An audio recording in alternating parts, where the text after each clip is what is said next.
শাহজালাল বিমানবন্দরে কি ঘটতেছে দেখেন। ওই যে বেড়ায় যদি বাগুন খায় তাহলে বাগুন ক্ষেত পাহারা দিবে কে, আর বাগুন টিকবে কিভাবে, ঠিক সেটাই ঘটতেছে দেখেন।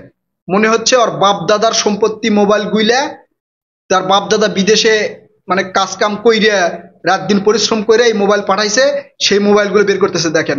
প্যান্টের পকেটে রাখছে, তারপরে জুতার সাইডে রাখছে, মনে হচ্ছে ওর বাপের সম্পত্তি। এমন ভাবে বের করতেছে ওর বাপের সম্পত্তি। চিন্তা করেন, মানে ব্যাগ ট্যাগ নাই, ওর বাপ পাঠাইছে এই জন্য প্যান্টের ভিতরে, তারপরে এই চিপা চাপা এই রাইখা সেগুলো বার করতেছে। আরো আছে কমো এগুলোর সাথে কে কে জড়িত থাকে বা কারা মিলে এগুলো করে, সবকিছু কমো আজকে। তার আগে বলি, এই যে আন্তর্জাতিক বিমানবন্দরে যে আগুন লাগলো, এই আগুনের ঘটনা অনেকেই দেখছেন।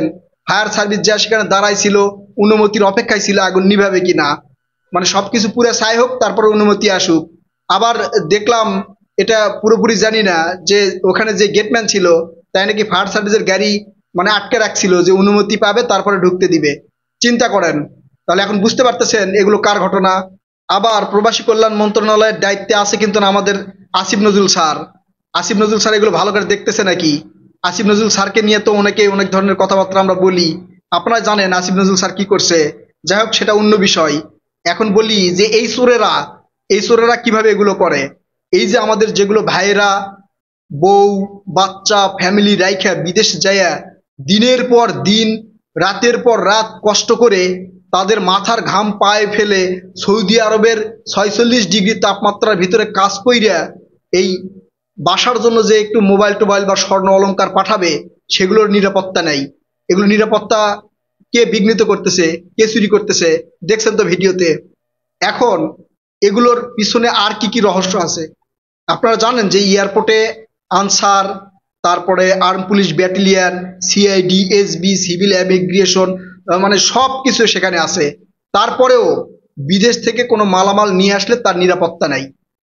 প্রতিনিয়ত অভিযোগ আসে, ল্যাগেজ কাটে সোনা বের করছে, মোবাইল বের করছে, ঘড়ি বের করে নিছে, মানে ওর বাপ দাদারা পাঠাইছে, সেগুলো কাইটা কাটা বের করে নিয়ে যাচ্ছে। এই আনসারের ঘটনা কিন্তু ফাঁস হয়েছে, এর আগেও অনেকের ঘটনা ফাঁস হয়েছে, আনসারের ঘটনা বৃহৎ ঘটনা ফাঁস হলো।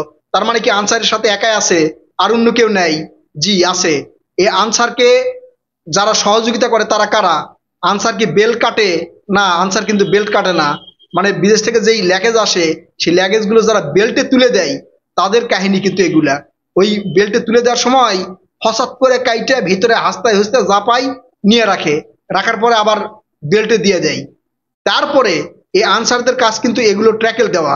ওখানে আর্ম পুলিশ ব্যাটালিয়ন আছে, তারাও ট্র্যাকেল দিবে কি, ওরা ওদের সাথে লিয়াজু কইরা এই মোবাইল স্বর্ণ অলংকার পকেটে প্যান্টের ভিতরে বিভিন্ন জায়গায় কিন্তু রাখা ডিউটি শেষে বের হয়ে নিয়ে চলে যায়, কারণ তাদের তার কেউ চেক করে না।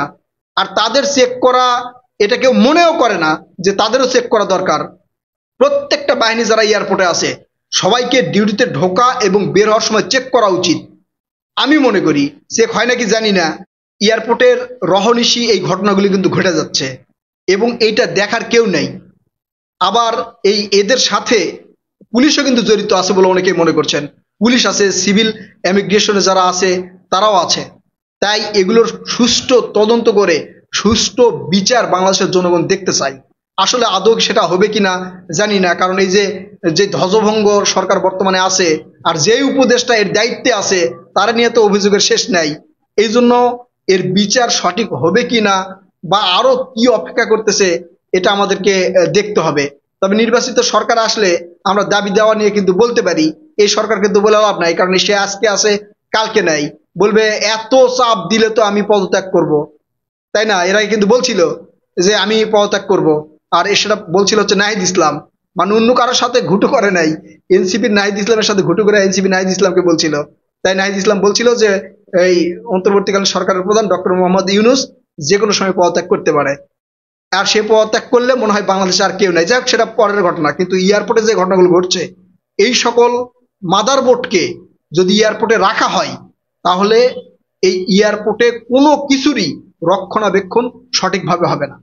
বিদেশ থেকে দিনের পর দিন আপনারা পরিশ্রম করে ওই পরিবারের শখ মেটানোর জন্য যে কিছু নিয়ে আসবেন, সেটা পরিবারের হাতে তুলে দিতে পারবেন না। এগুলো চলে যাবে, এগুলো আনসার, তারপরে যারা ওখানে বেল্টে কাজ করে, সিভিল ইমিগ্রেশনে যারা অধীনে যারা আছে, তারা এগুলো চুরি করে নিয়ে যাবে। আর এই বাংলাদেশের এই এয়ারপোর্টে যে পরিমাণ চুরি হয়, বিশ্বের কোনো দেশে এত পরিমাণ চুরি হয় বলে জানা যায় না।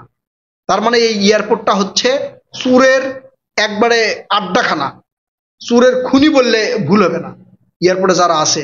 যাই হোক, এই তো এটা দেখা গেল। এরপরে আবার ঘুটুটুটু করে হয়তো জামিন টামিন নিয়ে প্রশাসনের হাতে নাও তুলে দিতে পারে, আবার তুলে দিলেও জামিন নিয়ে বের হয়ে আসবে। এদের চাকরি থাকে কিনা দেখার চিন্তা। যদি চাকরি থাকে তাহলে বোঝা যাবে এর পিছনে আবার প্রশাসনের লোকজন জড়িত আছে। প্রিয় দর্শক, আপনারা কি মনে করছেন? আপনারা আপনাদের মূল্যবান মতামত একটু কমেন্ট করে জানাবেন। আর যদি পারেন ভিডিওতে একটু লাইক দিয়েন, চ্যানেলটি সাবস্ক্রাইব করার অনুরোধ রইল। আল্লাহ হাফেজ।